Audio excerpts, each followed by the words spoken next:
देखिए question number 6 कह रहा है कि 1.5 metre tall boy standing at some distance from a 30 metre tall building. ये मान लीजिए ग्राउंड लेवल, इस ग्राउंड लेवल से ये 30 मीटर हाइट की एक बिल्डिंग और ये 1.5 मीटर हाइट का एक लड़का।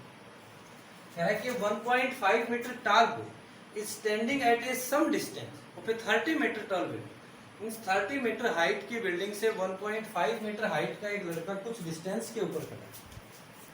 The angle of elevation from his eyes to the top of the building increased from 30 to 60 degree as he walked towards the building. Find the distance he walked towards the building.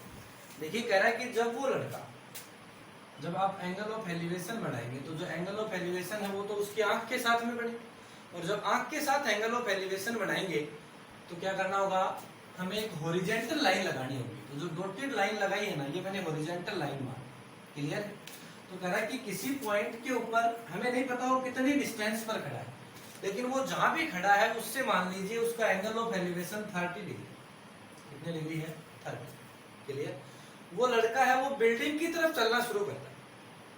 देखिए जब कोई observer object की तरफ आता है तो उसका जो एंगल ऑफ एलिवेशन है वो इंक्रीज होता है। क्या होता है? इंक्रीज। और जब कोई ऑब्जर्वर ऑब्जेक्ट से दूर जाता है तो उसका जो एंगल ऑफ एलिवेशन है वो डिक्रीज होता है। जैसे मान लीजिए इस पॉइंट के ऊपर ऑब्जेक्ट है या ऑब्जर्वर, अगर वो इसकी तरफ आएगा तो उसका एंगल ऑफ एलिवेशन इंक्रीज होगा, अगर वो इससे दूर जाएगा तो उसका एंगल ऑफ एलिवेशन डिक्रीज होगा।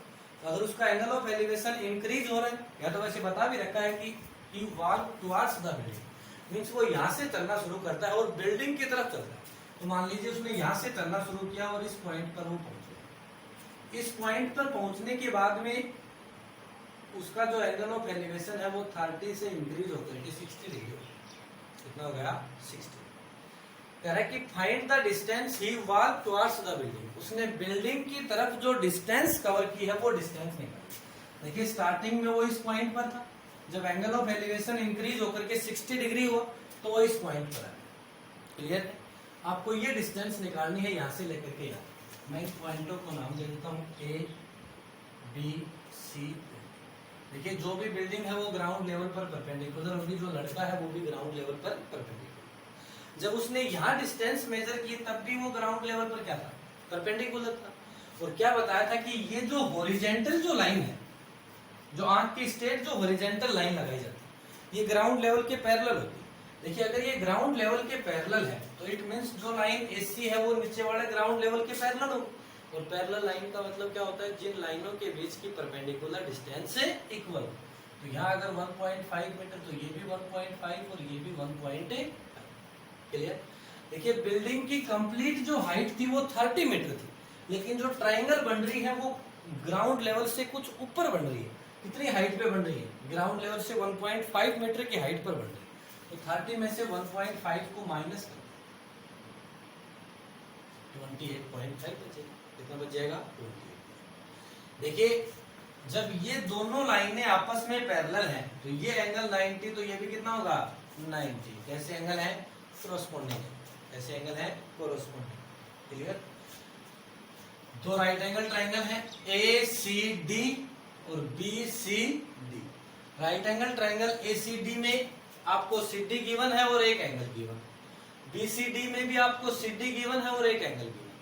एसीडी से एसी निकाल लीजिए, बीसीडी से बीसी निकाल लीजिए।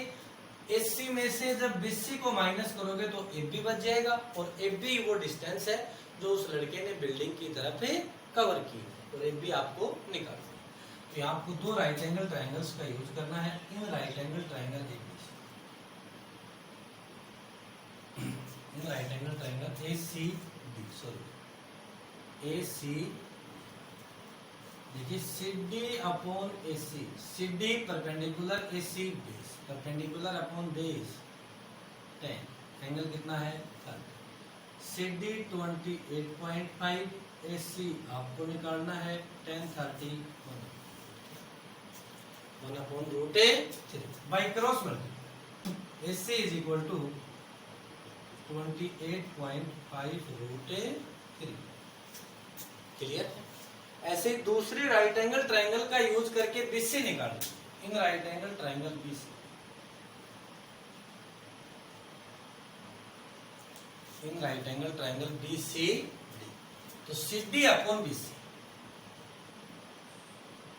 परपेंडिकुलर अपॉन बेस tan 60 क्या होगा, C D 28.5 upon B C tan 60 root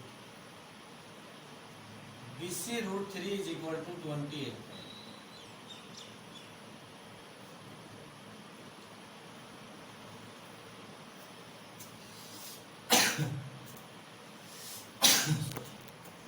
BC is equal to 28.5 upon root. देखिए नहीं तो हमें एससी चाहिए, नहीं हमें बीसी चाहिए, हमें तो वो डिस्टेंस चाहिए जो उस लड़के ने बिल्डिंग की तरफ कवर की। तो देखिए जो उस लड़के ने बिल्डिंग की तरफ कवर की है ना, वो डिस्टेंस ए बी। तो भाई A B is equal to होगा A C minus B C. जब ए सी में से बी सी को माइनस करेंगे तब ए बी बचेगा। ए सी कितना है, माइनस बी सी रूट, इसके अकाउंट कुछ नहीं तो क्या मालूम, एलसीएम रूट 3। देखिए इसको 1 से डिवाइड करेंगे, मीन्स रूट 3 को 1 से डिवाइड करेंगे तो क्या आएगा, रूट 3। तो उसकी मल्टीप्लाई करेंगे ऊपर वाले से, 28.5 रूट 3 है, तो इसकी मल्टीप्लाई करोगे तो रूट 3 इंटू रूट 3 क्या होगा, 3 की मल्टीप्लाई कर दो इसमें,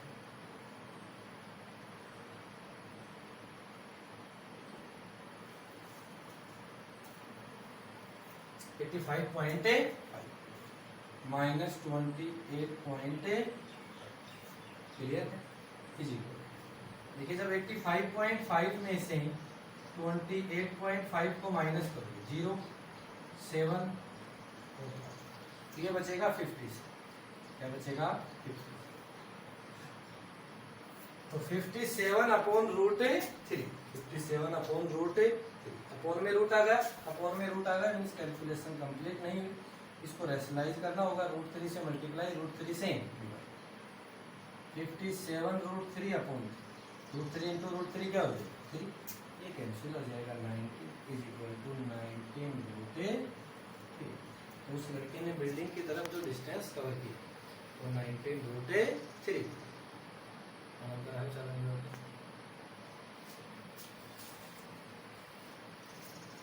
क्वेश्चन नंबर 7 है, कह रहा है कि from a point on the ground the angle of elevation of the bottom and top of a transmission tower fixed at the top of a 20 metre high building. देखिए भाई ये मान लीजिए यहाँ तक एक 20 मीटर हाइट की एक बिल्डिंग है। सबसे पहले जो बिल्डिंग है वो ग्राउंड लेवल पर क्या होगी, पर चलिए ये ग्राउंड लेवल, इसके टॉप के ऊपर एक ट्रांसमिशन टावर फिक्स कर रखा है, मींस जो बिल्डिंग थी ना उस बिल्डिंग के जस्ट ऊपर एक टावर है। कह रहा है कि ग्राउंड लेवल के ऊपर किसी पॉइंट से उसके बॉटम और टॉप का जो एंगल ऑफ एलिवेशन है, ये मान लीजिए ग्राउंड लेवल वाला पॉइंट है ए बी सी, तो उसके बॉटम का जो एंगल ऑफ एलिवेशन है वो 45 डिग्री और टॉप का जो एंगल ऑफ एलिवेशन है वो 60। कितना है, 60। देखिए कह रहा है कि 20 मीटर हाइट की एक बिल्डिंग है जिसके ऊपर एक टावर फिक्स कर रखा है। उस टावर के बॉटम का जो एंगल ऑफ एलिवेशन है किसी पॉइंट से वो 45 है, टॉप का जो एंगल ऑफ एलिवेशन है वो 60 डिग्री। क्या कह रहा है, find the height of the tower. आपको टावर की हाइट निकालनी है, तो टावर कौन सा है, ये क्या है टावर।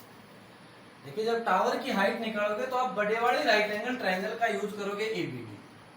एबीडी में बीडी क्या हो जाएगा h+20। अगर एफ बी आपके पास हो तो शायद आप टावर की हाइट निकाल सकते हैं क्योंकि वो एंगल 60 डिग्री आपको गिव। क्लियर। तो इट मीन्स टावर की हाइट निकालने के लिए हमें चाहिए एफ बी। एफ बी कहां से आएगा, एफ बी आएगा दूसरी ट्राइंगल से, ए बी सी से।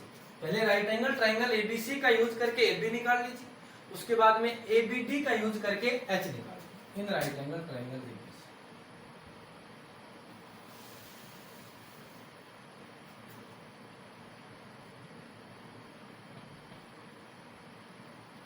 देखिए right angle triangle A B C, BC upon AB, BC perpendicular AB base, perpendicular upon base 10, angle कितना है 40, BC 20 upon AB 10 45 1 upon 1 cross multiply, AB is equal to 20, AB कितना होगा 20।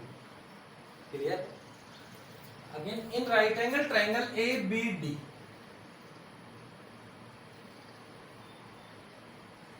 ए B D, देखिए बड़े वाली right angle triangle है। इस right angle triangle A B D में B D upon A B, भाई बी डी जब निकालोगे तो बी डी की जगह क्या पुट करोगे, एच प्लस 20। आपको चाहिए टावर की हाइट एच, तो एच प्लस 20 से एच की वैल्यू आ जाएगी।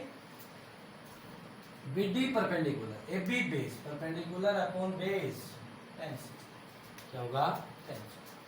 देखिए बी डी क्या है, बी डी है H plus 20 upon A B, अभी आपने फाइंड आउट किया कितना है 20, 10 60 रूट 3, इसके अपॉन कुछ नहीं तो क्या मान h plus 20 is equal to 20 root A, plus का 20 अगर उस साइड जाएगा तो